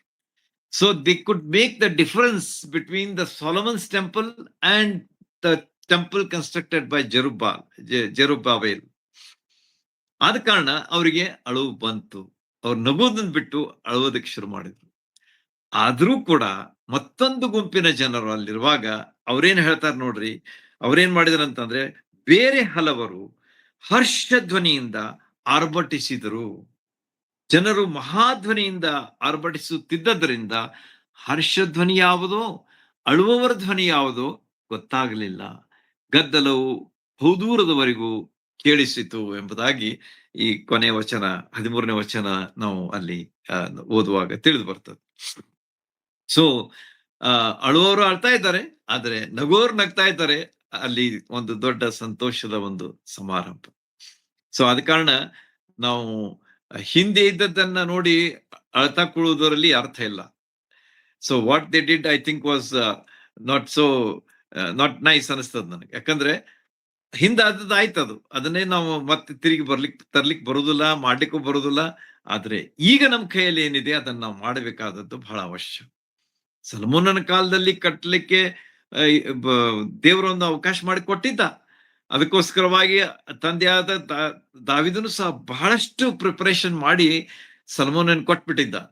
ಈ ದೇವದಾರ ವೃಕ್ಷಗಳನ್ನ, ಈ ಒಂದು ಬ್ರಾಸ್ ಆಗ್ಲಿ ಅಥವಾ ಸಿಲ್ವರ್ ಆಗ್ಲಿ ಅಥವಾ ಗೋಲ್ಡ್ ಆಗ್ಲಿ, ಬೇರೆ ಬೇರೆ ಎಲ್ಲಾ ವಿಷಯ ವಸ್ತುಗಳನ್ನ ಆತನು ಬಹಳವಾಗಿ ಸಂಗ್ರಹ ಮಾಡಿಟ್ಟ ಕಾರಣ ಕಟ್ಟುವಂತ ಕೆಲಸ ಅವನಿಗೆ ಈಸಿಯಾಗಿ ಹೋಗ್ಬಿಡ್ತೆ. ಯಾರಿಗೆ? ಸಲ್ಮೋನನಿಗೆ. ಅವನು ಸಹ ಮಾಡ್ದ, ಆದ್ರೆ preparation was done by his father. ಆದ ಕಾರಣ ಅದು ಆಗಿ ಹೋಗ್ಬಿಡ್ತು. ಆದ್ರೆ ಇಲ್ಲಿ ಇವರು ಮಾಡುವಂತಹ ಒಂದು ಕೆಲಸ ಏನಾಗಿತ್ತು, ಆಲ್ ಬೈ ದೇರ್ ಓನ್, ಎಲ್ಲವನ್ನ ಅವರೇ ಮಾಡಬೇಕಾಗಿತ್ತು. ಯಾರು ಅವ್ರ ಸಲುವಾಗಿ ಮಾಡಿ ಇಟ್ಟಿರ್ಲಿಲ್ಲ ಎಂಬುದನ್ನು ಸಹ ನಾವು ತಿಳ್ಕೊಂಡಿರ್ಬೇಕು. ಅದಕ್ಕಿಂತ ಮುಖ್ಯವಾಗಿ ಇನ್ನೊಂದು ವಿಚಾರ ನಾವು ಗಮನಿಸಬೇಕಾದದ್ದು ಯಾವ್ದಂತಂದ್ರೆ, ದೇವರ ಆಲಯ ಅದಕ್ಕಿದೆ, ದೇವರನ್ನ ಆರಾಧಿಸುವುದಕ್ಕಾಗಿದೆ. ಆರಾಧಿಸುವುದು ಮುಖ್ಯ. ನೀವು ಬಂಗಾರದ ಗೋಡೆಗಳ ಮಧ್ಯದಲ್ಲಿ ಕುಂತು ಆರಾಧಿಸಿದ್ರು ಅಷ್ಟೇ, ನೀವು ಕಲ್ಲಿನ ಗೋಡೆಗಳ ಮಧ್ಯದಲ್ಲಿ ಕುಂತು ಆರಾಧಿಸಿದ್ರು ಅಷ್ಟೇ, ಅಥವಾ ನಿಮಗೆ ಯಾವ ಕಟ್ಟಡನೇ ಇಲ್ಲ ಅಂತಂದ್ರೆ ನೀವು ಒಂದು ಗಿಡದ ಕೆಳಗೆ ಕುಂತ್ಕೊಂಡು ಆರಾಧಿಸಿದ್ರು ಅಷ್ಟೇ, ಅಥವಾ ಗಿಡನೂ ಇಲ್ಲ ಅಂತಂದ್ರೆ ನೀವು ಬಯಲಿನಲ್ಲಿ ಕುಂತು ದೇವರಿಗೆ ಆರಾಧಿಸಿದ್ರು ಅಷ್ಟೇ. Structure is not important, but the worship is important. ಈ ಸಭೆ ಅನ್ನುವಂಥದ್ದು ಏನಾಗಿದೆ ಅಂತಂದ್ರೆ ಕ್ರಿಸ್ತನನ್ನು ನಂಬಿದಂತಹ ಜನರ ಗುಂಪಾಗಿದೆ.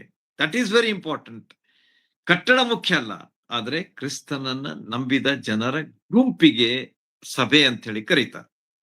ಅದು ಬಹಳ ಮುಖ್ಯ ಅಂತ ಹೇಳಿ ನಾವು ತಿಳ್ಕೊಂಡಿರ್ಬೇಕಾದದ್ದು ಈ ಒಂದು ವಿಷಯಕ್ಕೆ ಸಂಬಂಧಿಸಿದೆ ಅಂತ ಹೇಳಿ ನಾನು ಹೇಳ್ತಾ ಇದ್ದೀನಿ. ಆದ ಕಾರಣ let us not rack our head on such things. ಈ ಕೆಲವು ವಿಷಯಗಳ ಬಗ್ಗೆ ನಾವು ನಮ್ಮ ತಲೆ ಹೆಚ್ಚು ಇದನ್ನ ಮಾಡ್ಕೊಳ್ಳೋದು ಅವಶ್ಯ ಇಲ್ಲ.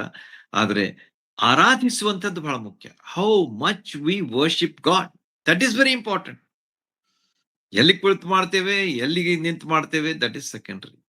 ಹೀಗೆ ಅಲ್ಲಿ ಒಂದು ದೊಡ್ಡ ಆರ್ಭಟ ಉಂಟಾಯಿತು ಮತ್ತು ದೇವರ ಆಲಯದ ಅಸ್ತಿವಾರ ಹಾಕಲ್ಪಟ್ಟಿತು ಎಂಬುದಾಗಿ ಅಲ್ಲಿ ನಮಗ ತಿಳಿದು ಬರ್ತದೆ.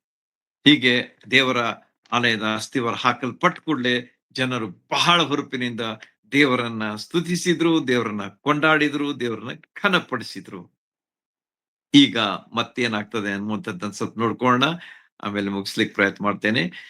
ಯಹೂದ್ಯರ ಮತ್ತು ಬೆನ್ಯಾಮೀನರ ಮುಂದಿನ ಭಾಗ ನೀವು ಓದುವಾಗ, ಯಹೂದ್ಯರ ಮತ್ತು ಬೆನ್ಯಾಮೀನರ ವಿರೋಧಿಗಳು ಇಸ್ರಾಯೇಲರು ತಿರುಗಿ ಬಂದಾರೆ ಮತ್ತು ಆಲಯ ಕಟ್ತಾ ಇದ್ದಾರೆ ಎಂಬುದನ್ನ ಕಂಡುಕೊಂಡು ಬಂದು ಅವ್ರು ಏನ್ ಹೇಳಿದ್ರು ಅಂತಂದ್ರೆ, ನಾವು ಸಹ ಈ ಆಲಯ ಕಟ್ಲಿಕ್ಕೆ ನಾವು ಸಹ ನಾವು ಬರ್ತೇವೆ ಇದರಲ್ಲಿ ಎಂಬುದಾಗಿ 4ನೇ ಅಧ್ಯಾಯದಲ್ಲಿ ನೀವು ಓದಿದ್ರೆ ನಿಮ್ಗೆ ತಿಳಿದು ಬರ್ತದೆ. ಸಮಯ ಇಲ್ಲ ಅಂತೇಳಿ ನಾನು ಅದನ್ನಷ್ಟೇ ಹೇಳ್ತಾ ಇದ್ದೇನೆ. ಅವರು ಬಂದು ಹೇಳಿದ್ರು ಏನಂತ ಹೇಳಿ, ನಾವು ಸಹ ಕೈ ಕೂಡಿಸ್ತೇವೆ ನಿಮ್ ಕೂಡ, ನಾವು ಸಹ ಕಟ್ಟಡದಲ್ಲಿ ಭಾಗವಹಿಸ್ತೇವೆ ಎಂಬುದಾಗಿ ಹೇಳಿದಾಗ ಜೆರುಬ್ಬಾಬೆಲ್ ಏನ್ ಹೇಳ್ಬಿಟ್ಟ ಅಂತಂದ್ರೆ, ಇದಕ್ಕೆ ಅವಕಾಶ ಇಲ್ಲ. ಯಾಕಂದ್ರೆ ಅರಸರು ನಮಗ ಒಂದು ಅಪ್ಪಣೆ ಕೊಟ್ಟಿದ್ದಾರೆ, ಒಂದು ಡಿಕ್ರಿ ಕೊಟ್ಟಿದ್ದಾರೆ ನಮಗೆ. ಆ ಡಿಕ್ರಿಯಲ್ಲಿ ಏನಿದೆ ಅಂತಂದ್ರೆ ನೀವೇ ಹೋಗ್ಬೇಕು, ನೀವೇ ಕಟ್ಬೇಕು. ನೀವು ಓದ್ ನೋಡ್ರಿ, ಅದರ ಡಿಟೇಲ್ ಬಹಳ ಚಂದ ಇದೆ. ಅದಿಷ್ಟೇ ನಾನು ನಿಮಗೆ ಹೇಳ್ತಾ ಇದ್ದೇನೆ ಸಂಕ್ಷಿಪ್ತವಾಗಿ. ನೀವು ಕಟ್ಬೇಕು ಅಂತ ಹೇಳಿ ಅರಸ ನಮಗೆ ಹೇಳಿದ್ದಾನೆ. ದಾರ್ಯಾವೇಶ ಸೈರಸ್ ಡೇರಿಯಸ್ ಅವನೇನ್ ಹೇಳ್ತಾನೆ, ನೀವು ಹೋಗ್ರಿ ಕಟ್ರಂತ್ರಿ. ಮತ್ ನೀವು ಬಂದು ಇಲ್ಲಿ ಕಟ್ತೀವಿ ಅಂತಂದ್ರೆ ಅದಕ್ಕೆ ಸಮ್ಮತಿ ಇಲ್ಲ, ನಾವು ಅರಸನ ಆಜ್ಞೆಯನ್ನ ಮೀರ್ಲಿಕ್ಕೆ ನಮ್ಗೆ ಆಗುದಿಲ್ಲ ಎಂಬುದಾಗಿ ಅವನು ನೇರವಾಗಿ ಅದನ್ನ ಅವ್ರನ್ನೇನ್ ಮಾಡ್ಬಿಟ್ಟ ಅಂತಂದ್ರೆ ಇಲ್ಲ ಅಂತ ಹೇಳ್ಬಿಟ್ಟ. ಆಗ ಏನಾಯ್ತು ಅಂತಂದ್ರೆ ಅವ್ರು ಹೋಗಿ ಏನ್ ಮಾಡ್ಬಿಟ್ರು ಅಂತಂದ್ರೆ ದಾರ್ಯಾವೇಶನ ಇದಕ್ಕೆ ಇದಕ್ ಕಂಪ್ಲೇಂಟ್ ಕೊಟ್ಬಿಟ್ರು. ಏನಂತ ಹೇಳಿ, ನೀವು ಹಿಂಗಿಂಗ ಮಾಡ್ತಾ ಇದ್ದಾರೆ ಮತ್ತು ಇವರು ತಮ್ಮದೇ ಒಂದು ಗ್ರೂಪ್ ಮಾಡ್ಕೊಂಡು ಅಲ್ಲಿ ತಮ್ಮ ರಾಜ್ಯವನ್ನೇ ಮಾಡ್ಬೇಕಂತ ಹೇಳ್ತಾರೆ. ಡಿಟೇಲ್ ಇದೆ, ಓದ್ರಿ. ಆದ ಕಾರಣ ನಿಮ್ಗೆ ಈ ಟ್ಯಾಕ್ಸಸ್ ಗೀಕ್ಸಸ್ ಎಲ್ಲ ಬಹಳಷ್ಟು ಕಡಿಮೆ ಆಗಿ ಹೋಗ್ಬಿಡ್ತವೆ. ಆದ ಕಾರಣ ನೀವು ಎಚ್ಚರವಾಗಿರ್ರಿ, ಅವ್ರಿಗೆ ಏನು ಮಾಡಕ್ ಕೊಡ್ಬೇಡ್ರಿ ಎಂಬುದಾಗಿ ಅವ್ರಿಗೆ ಹೇಳ್ಬಿಟ್ರು.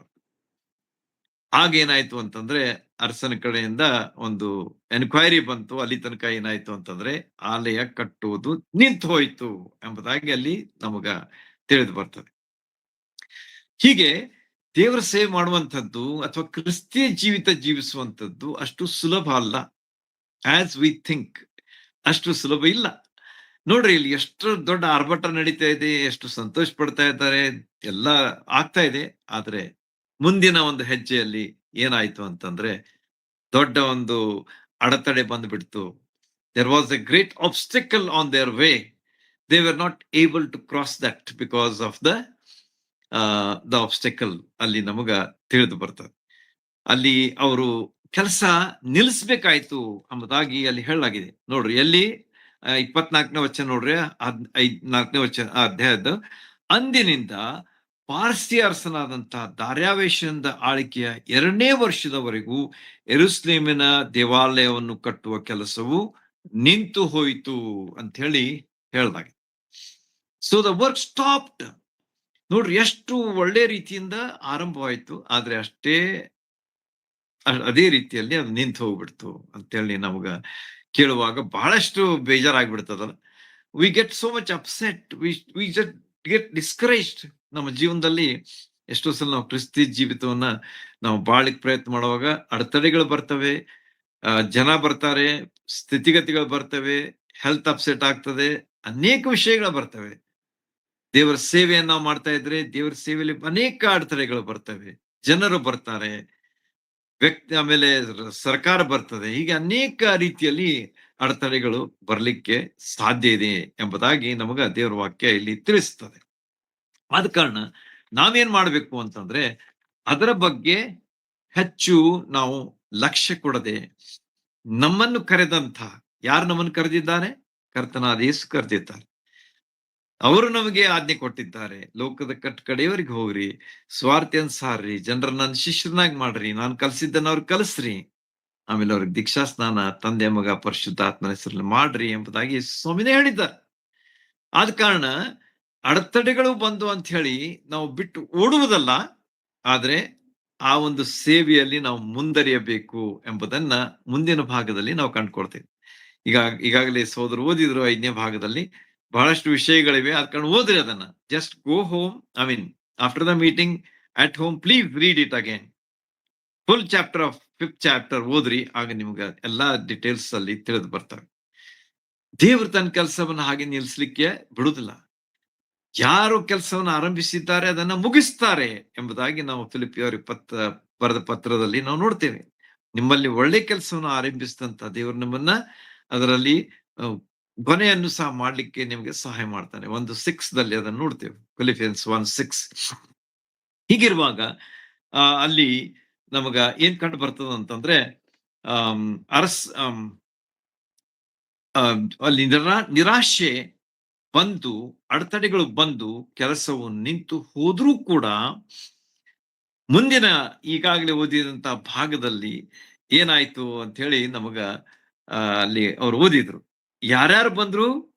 ಇಬ್ರು ಪ್ರವಾದಿಗಳು ಬರ್ತಾರೆ ಅಲ್ಲಿ. ಅಂದ್ರೆ ನೋಡ್ರಿ, ಈ ಯೆರೂಸಲೇಮಿನ ದೇವಾಲಯ ಕಟ್ಟುವಂಥದ್ದು 2ನೇ ಸಾರಿ ಏನ್ ಕಟ್ತಾ ಇದ್ದಾರೆ, ಜೆರುಬ್ಬಾಬೆಲ್‌ನ ಅಧಿಪತ್ಯದಲ್ಲಿ ಅಥವಾ ನಾಯಕತ್ವದಲ್ಲಿ ಅಥವಾ ಅವನು ರಾಜ್ಯಪಾಲನಾಗಿರುವಾಗ ಅದೇನಾಗಿತ್ತು ಅಂತಂದ್ರೆ, ಆ ಆ ಸಮಯದಲ್ಲಿ ಹಗ್ಗಾಯನೂ ಸಹ ಇದ್ದ, ಆಮೇಲೆ ಜಕರ್ಯನೂ ಸಹ ಇದ್ದ. ಹೀಗೆ ಈ ಎಲ್ಲಾ ಪ್ರವಾದಿಗಳು ಆ ಸಮಯದಲ್ಲಿ ಇದ್ರು ಎಂಬುದಾಗಿ ಇದರಿಂದ ನಮಗೆ ತಿಳಿದು ಬರ್ತದೆ. ಯಾಕಂದ್ರೆ ಅವ್ರ ಹೆಸರು ಬಂದದೇ ಇಲ್ಲಿ 5ನೇ ಅಧ್ಯಾಯ ಓದುವಾಗ. ಅವರು ಏನ್ ಮಾಡಿದ್ರು ಅಂತಂದ್ರೆ, ಈ ಜೆರುಬ್ಬಾಬೆಲನಿಗೆ ಹೋಗಿ ಅವರು ಒಂದು ಮಾತು ಹೇಳಿದ್ರು. ಏನಂತ ಹೇಳಿ, ದೇವರಿಂದ ನಮಗ ಸಂದೇಶ ಬಂದಿದೆ. ನೋಡ್ರಿ ಏನ್ ಹೇಳ್ತಾನೆ. ಜಕರ್ಯನು ಹಗ್ಗಾಯನು ಏನ್ ಮಾಡಿದ್ರು? ಪ್ರೇರಿತರಾಗಿ, ದೇವ ಪ್ರೇರಿತರಾಗಿ ಆತನ ಹೆಸರಿನಲ್ಲಿ ಯಹೂದ್ ಮತ್ತು ಯೆರೂಸಲೇಮಿನ ಯಹೂದ್ಯರನ್ನು ಪ್ರಬೋಧಿಸಲು ಶೆಯಲ್ತಿಯೇಲನ ಮಗನಾದಂತಹ ಜೆರುಬ್ಬಾಬೆಲ್ ಆಮೇಲೆ ಯೆಹೋಶುವ ಇವರು ಯೆರೂಸಲೇಮಿನ ದೇವಾಲಯ ಕಟ್ಟುವುದಕ್ಕೆ ಪ್ರಾರಂಭಿಸಿದರು ಎಂಬುದಾಗಿ. ಎಷ್ಟು ಒಳ್ಳೆಯ ಒಂದು ವಿಚಾರವನ್ನ ನಾವು ದೇವರ ಬಗ್ಗೆ ನೋಡ್ತೇವೆ. God will not stop his work, god will carry on his work ಎಂಬುದನ್ನು ನಾವು ತಿಳ್ಕೊಂಡಿರ್ಬೇಕು. ಯಾಕಂದ್ರೆ ದೇವರ ಬಗ್ಗೆ ಈಗಾಗಲೇ ನಾವು ಎಷ್ಟೋ ಕೇಳಿದ್ದೇವೆ. ಆದ ಕಾರಣ ಆ ದೇವರು ತನ್ನ ಕೆಲಸವನ್ನ ನಿಲ್ಲಿಸುವುದಿಲ್ಲ. ಹಿ ವಿಲ್ ಆಲ್ವೇಸ್ ಅಡ್ವಾನ್ಸಸ್, ಅಥವಾ ಹಿ ಪ್ರೋಗ್ರೆಸಸ್ ಆರ್ ಹಿ ಕ್ಯಾರೀಸ್ ಫಾರ್ವರ್ಡ್ ಎಂಬುದನ್ನ ನಾವು ಯಾವಾಗಲೂ ನೆನಪಿಟ್ಕೊಳ್ಬೇಕು. ಅಷ್ಟೇ ಅಲ್ಲದೆ ಜಕರಿಯನ ಪುಸ್ತಕದಲ್ಲಿ ಸಹ ನಾವು ನೋಡಿದೀವಿ. ಅಲ್ಲಿ ಅದು ಸಹ ಸುಂದರವಾದಂತಹ ಒಂದು ವಚನವನ್ನು ನಾನು ಓದ್ಲಿಕ್ಕೆ ಮನಸ್ಸು ಮಾಡ್ತೇನೆ. ಜಕರಿಯನ ಪುಸ್ತಕ ಮಲಾಕಿಯ ಪುಸ್ತಕದ ಹಿಂದಿನವ, ಅಂದ್ರೆ second to the last book of old testament. ಅಲ್ಲಿ ಆತನ ಹೇಳ್ತಾನೆ, ಇದೆಲ್ಲರಿಗೂ ನಮಗೆ ಬಹಳ ಪರಿಚಿತವಾದಂತಹ ಒಂದು ಮಾತು, ಬಹಳ ಬಹಳ ಏನಂತಾರೆ ಇಷ್ಟವಾದಂತಹ ಒಂದು ವಚನ ಇಲ್ಲಿ ನಮಗಿದೆ ನೋಡ್ರಿ. ಏನಂತಾನೆ, ಪರಾಕ್ರಮದಿಂದಲ್ಲ, ಬಲದಿಂದಲ್ಲ, ನನ್ನ ಆತ್ಮದಿಂದಲೇ ಎಂಬುದು ಸೇನಾಧೀಶ್ವರನಾದ ಯೆಹೋವನ ನುಡಿ.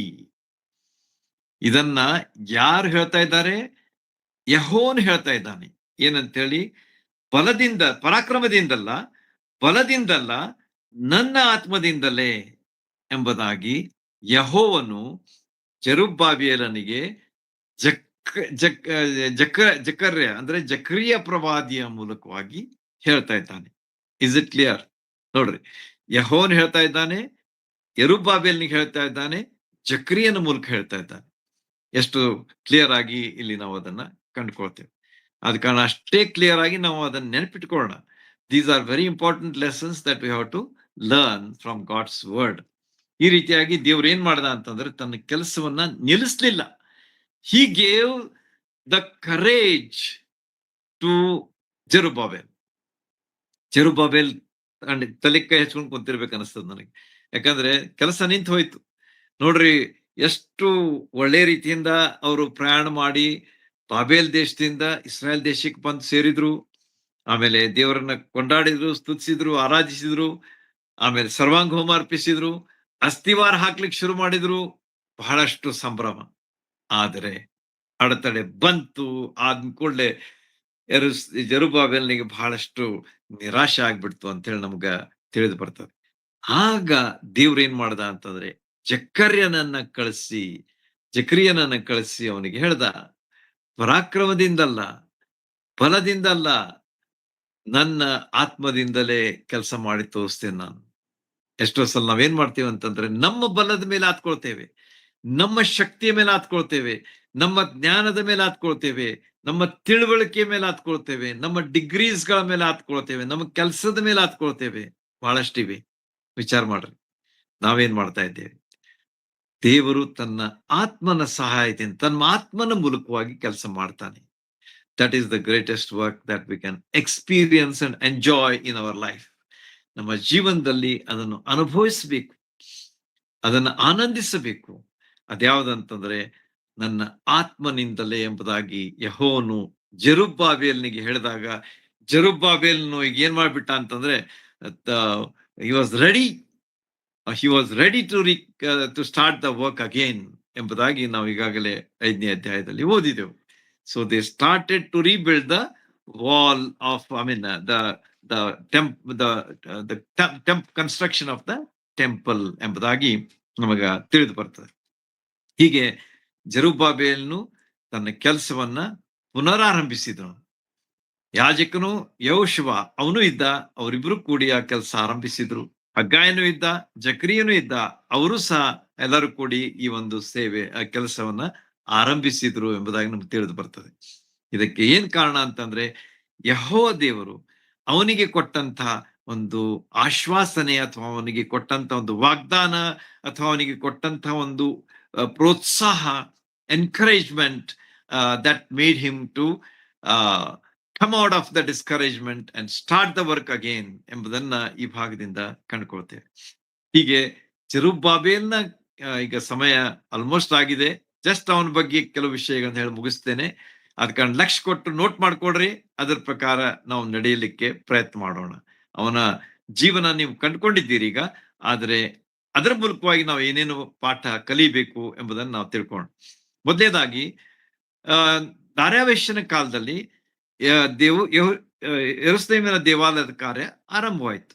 ನಿಜ, ನಮ್ಮ ಕ್ರಿಸ್ತಿಯ ಜೀವನದಲ್ಲಿ ಆತನ ಸೇವೆಯಲ್ಲಿ ನಾವು ಏನೇ ಬರಲಿ ಅಲ್ಲಿಯೇ ಬಿಡಬಾರದು, ಆದ್ರೆ ಅದನ್ನ ನಿಲ್ಲಿಸದೆ ದೇವರಿಂದ ಪ್ರೋತ್ಸಾಹ ಹೊಂದಿ ಮುಂದೆ ನಡೆಯಬೇಕು ಎಂಬುದು ಮೊದಲೇ ಒಂದು ಲೆಸನ್. ಹೆಚ್ಚು ನಾನು ವಿವರಿಸುವುದಿಲ್ಲ, ನಿಮಗೆ ಈಗಾಗಲೇ ಎಲ್ಲ ಸನ್ನಿವೇಶಗಳಿಂದ ಸಂದರ್ಭಗಳಿಂದ ನೀವು ಅದನ್ನ ತಿಳ್ಕೊಂಡಿದ್ದೀರಿ. ಆದ ಕಾರಣ ದೇವರ ಕೆಲಸ ನೋ ಸ್ಟಾಪ್ ಮಾಡುವಂಗಿಲ್ಲ. No stopping. ನೋ ಅಂದ್ರೆ no stopping. We have to always keep moving. We should always do it, not in our strength but by the strength that God gives. ಎರಡನೇದಾಗಿ ದೇವರು ಜಕ್ರಿಯ ಪ್ರವಾದಿಯ ಮೂಲಕ ಈ ಹೇಳ್ತಾನೆ ಏನಂತ ಹೇಳಿ, ಸಾಮರ್ಥ್ಯದಿಂದಲ್ಲ, ಪರಾಕ್ರಮದಿಂದಲ್ಲ, ಬಲದಿಂದಲ್ಲ, ಆದ್ರೆ ಆತನ ಶಕ್ತಿಯಿಂದಲೇ, ಆತನ ಆತ್ಮನಿಂದಲೇ ಎಂಬುದಾಗಿ ದೇವರ ಆತ್ಮನ ಬಲವನ್ನ ನಮ್ಮ ಜೀವನದಲ್ಲಿ ನಾವು ಯಾವಾಗಲೂ ಅನುಭವಿಸುವಂತವರಾಗಿರ್ಬೇಕಾದದ್ದು ಎರಡನೇ ಒಂದು ಅಂಶ. We have to depend upon the holy spirit of God. ದೇವರು ಆತ್ಮನು ನಮ್ಮಲ್ಲೇ ಇದ್ದಾನೆ. ಆತನಿಗೆ ವಿಧೇಯರಾಗಿ, ಅಧೀನರಾಗಿ, ಆತನ ಮಾರ್ಗದರ್ಶನದಲ್ಲಿ he will guide you into all truth ಎಂಬುದಾಗಿ ನಾವು ಯೋಹಾನ್ ಸುವಾರ್ತೆ ಅಲ್ಲಿ ಸ್ಪಷ್ಟವಾಗಿ ನೋಡ್ತೇವೆ. ಪವಿತ್ರಾತ್ಮನ ಕೆಲಸಗಳಲ್ಲಿ ಒಂದು, he will guide us into all truth. ಆದ ಕಾರಣ ಆತನ ನಡೆಸುವಿಕೆಗೆ ನಾವು ಒಳಗಾಗಿ ಜೀವಿಸ್ಬೇಕು. ಮೂರನೇದು, ದೇವರು ಈಗ ಕಟ್ಟಡದ ದೇವಾಲಯ, ಈ ಕಟ್ಟಿದ ದೇವಾಲಯ ಅದು ಸಾಧಾರಣವಾಗಿತ್ತು. ಅಂದ್ರೆ it was not glorious like the Solomon's, the temple built by Solomon. ಸೊಲೊಮೋನನು ಕಟ್ಟಿದಂತಹ ಒಂದು ಆಲಯ ಭವ್ಯವಾಗಿತ್ತು, ಅದು ಬಹಳ ವಿಶೇಷವಾಗಿತ್ತು. ಆದರೆ ಈ ಒಂದು ಆಲಯ ಸಣ್ಣದಾಗಿದೆ ಎಂಬುದಾಗಿ ದೇವರು ಅದರ ಬಗ್ಗೆ ಹೆಚ್ಚು ಲಕ್ಷ್ಯ ಕೊಡ್ಲಿಲ್ಲ ಅಂತ ಹೇಳಿ ಅಲ್ಲ. ದೇವರು ಏನ್ ಮಾಡ್ದ ಅಂತಂದ್ರೆ, ನಾವು ನಂಬಿಗಸ್ತರಾಗಿರ್ಬೇಕು. ಅದು ದೊಡ್ಡದಿರ್ಲಿ, ಸಣ್ಣದಿರ್ಲಿ, ಭವ್ಯವಾಗಿರ್ಲಿ, ಸರಳವಾಗಿರ್ಲಿ, ಏನೇ ಇರಲಿ, ಆದ್ರೆ ನನ್ನ ಮಹಿಮೆಗಾಗಿ ಮಾಡುವಂತ ಈ ಒಂದು ಕೆಲಸ ಏನಾಗಿರ್ಬೇಕು ಅಂತಂದ್ರೆ, ಅದು ಯಾವಾಗಲೂ ಆ ಕೆಲಸವನ್ನ ನಾವು ನಂಬಿಕಸ್ಥರಾಗಿ ಮಾಡಬೇಕು. ಆಗ ದೇವರು ಅದರಲ್ಲಿ ಸಂತೋಷಿಸ್ತಾನೆ ಮತ್ತು ಅದಕ್ಕೆ ಗೌರವ ಕೊಡ್ತಾನೆ. ಆದ ಕಾರಣ ದೊಡ್ಡದು, ಸಣ್ಣದು, ಭವ್ಯವಾದದ್ದು, ಭವ್ಯವಾಗದೆ ಇರುವಂತದ್ದು ಇದು ಮುಖ್ಯ ಅಲ್ಲ. ಆದ್ರೆ ನಾವು ನಂಬಿಗಸ್ಥರಾಗಿ ಕ್ರಿಸ್ತಿಯ ಜೀವಿತ ಜೀವಿಸೋದು ಮತ್ತು ಕ್ರಿಸ್ತನ ಸೇವೆಯನ್ನ ಮಾಡುವಂಥದ್ದು, ಕ್ರಿಸ್ತರ ಸೇವೆಯನ್ನು.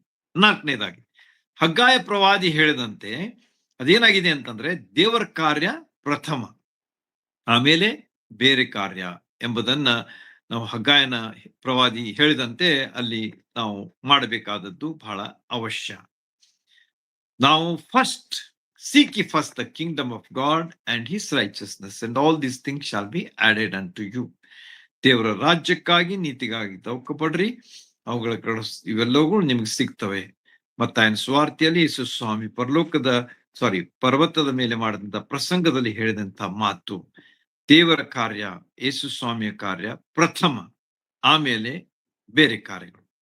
ಆದ ಕಾರಣ ಆದ್ಯತೆ, ಪ್ರಾಶಸ್ತ್ಯ ನಮಗೆ ಯಾವಾಗಲೂ ದೇವರ ವಿಷಯಗಳ ಮೇಲೆ ಇರಬೇಕಾದದ್ದು. ಕೊನೆಯದಾಗಿ ನಾವು ನೋಡುವಾಗ ದೇವರ ವಾಗ್ದಾನ ಮತ್ತು ನಮ್ಮ ಒಂದು ಗುರುತು, our identity, God's promises and our identity is very important ಎಂಬುದನ್ನ ಇಲ್ಲಿ ನಾವು ಕಾಣ್ತೇವೆ. ಎಲ್ಲಿ? ಮತ್ತಾಯನ ಸುವಾರ್ತೆ 1ನೇ ಅಧ್ಯಾಯ 12ನೇ ವಚನಕ್ಕೆ ನೀವು ಬರುವಾಗ ಯೇಸು ಸ್ವಾಮಿಯವರ ವಂಶಾವಳಿಯಲ್ಲಿದೆ. 12ನೇ ವಚನಕ್ಕೆ ಬರ್ರಿ, ಸಮಯ ಇಲ್ಲ ಅಂತ ಹೇಳಿ ನಾವು ಓದುವುದಿಲ್ಲ. 12ನೇ ವಚನಕ್ಕೆ ಬರ್ರಿ, ಅಲ್ಲಿ ಒಂದು ಹೆಸರಿದೆ. ಆ ಹೆಸರು ಏನಂತಂದ್ರೆ ಜೆರುಬ್ಬಾಬೆಲ್. ನೋಡ್ರಿ, ಎಲ್ಲಿ ಹೋಯ್ತಿದು? It has gone to the lineage of the Lord Jesus Christ. ಕರ್ತನಾದ ಯೇಸು ಕ್ರಿಸ್ತರ ವಂಶಾವಳಿಗೆ ಹೋಗ್ಬಿಡ್ತೀವಿ ಇವನ ಹೆಸರು. How wonderful it is. ಒಬ್ಬ ಸಾಧಾರಣ ಮನುಷ್ಯ, ಅವನೇನ್ ದೊಡ್ಡ ಬಹಳಷ್ಟು ಹೆಸರುವಾಸಿಯಾದಂತ ಪ್ರಸಿದ್ಧ ವ್ಯಕ್ತಿ ಅಲ್ಲ, ಆರ್ಡಿನರಿ ಪರ್ಸನ್.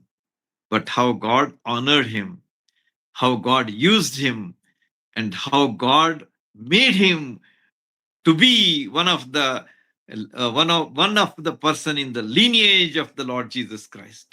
ಕರ್ತನಾದ ಯೇಸು ಕ್ರಿಸ್ತರ ವಂಶಾವಳಿಯಲ್ಲಿ ಅವನ ಹೆಸರು ಬರುವಂತೆ ದೇವರು ಮಾಡಿಬಿಟ್ಟ ಎಂಬುದನ್ನ ನಾವು ನೋಡುವಾಗ ದೇವರ ಯೋಜನೆಗಳು ಎಷ್ಟು ಅದ್ಭುತವಾಗಿರ್ತವೆ, ದೇವರ ವಿಚಾರಗಳು ಎಷ್ಟು ಅಗಮವಾಗಿರ್ತವೆ. ಆದ ಕಾರಣ ನಮ್ಮ ಜೀವನ ಯೆರುಬ್ಬಾಬೆಲನ ಒಂದು ಇವತ್ತು ಅಭ್ಯಾಸ ನಾವು ಮಾಡಿದ್ದೇವೆ. ಆದ ಕಾರಣ ಅವನಲ್ಲಿರ್ತಕ್ಕಂಥ ನಂಬಿಕೆ, ಅದರಲ್ಲಿ ನಾವು ಬಲವಾಗಿರ್ಬೇಕು. ದೇವರ ಕರೆ, ಅದರಲ್ಲಿ ನಂಬಿಗಸ್ಥರಾಗಿರ್ಬೇಕು. ಮತ್ತು ದೇವರ ಶಕ್ತಿ, ಅದರ ಮೇಲೆ ನಾವು ಆತ್ಕೊಂಡಿರ್ಬೇಕು. These are the 3 main things that we can remember about Zerubbabel. ಅವನ ಹೆಸರು ಯೇಸು ಸ್ವಾಮಿಯವರ ವಂಶಾವಳಿಯಲ್ಲೇ ಬಂದ್ಬಿಡ್ತು. 12ನೇ ವಚನಕ್ಕೆ ನೀವು ಬರುವಾಗ ಆತನಲ್ಲಿರ್ತಕ್ಕಂಥ ನಂಬಿಕೆ, ನಮ್ಮ ನಂಬಿಕೆ ಬಲವಾಗಿರ್ಲಿ. ದೇವರ ಕರೆಯುವಿಕೆಗೆ ನಾವು ಯಾವಾಗಲೂ ವಿಧೇಯರಾಗಿ ನಂಬಿಕಸ್ಥರಾಗಿರೋಣ. 3ನೇದಾಗಿ ದೇವರ ಆತ್ಮನ ಶಕ್ತಿ, ಪರಾಕ್ರಮದಿಂದಲ್ಲ, ಬಲದಿಂದಲ್ಲ, ಆದರೆ ನನ್ನ ಶಕ್ತಿಯಿಂದಲೇ ಎಂಬುದಾಗಿ ಯೇಸು ಸ್ವಾಮಿ ಹೇಳಿದ್ದಾರೆ. ಆದ ಕಾರಣ ಆ ಶಕ್ತಿಯ ಮೇಲೆ ನಾವು ಆತ್ಕೊಂಡು ನಮ್ಮ ಕ್ರಿಸ್ತಿ ಜೀವಿತವನ್ನು ದೇವರ ಮಹಿಮೆಗಾಗಿ ಜೀವಿಸಲು ದೇವರು ನಮಗೆ ಸಹಾಯ ಮಾಡಲಿ. ದೇವರು ನಮಗೆ ಸ್ತೋತ್ರವಾಗಲಿ.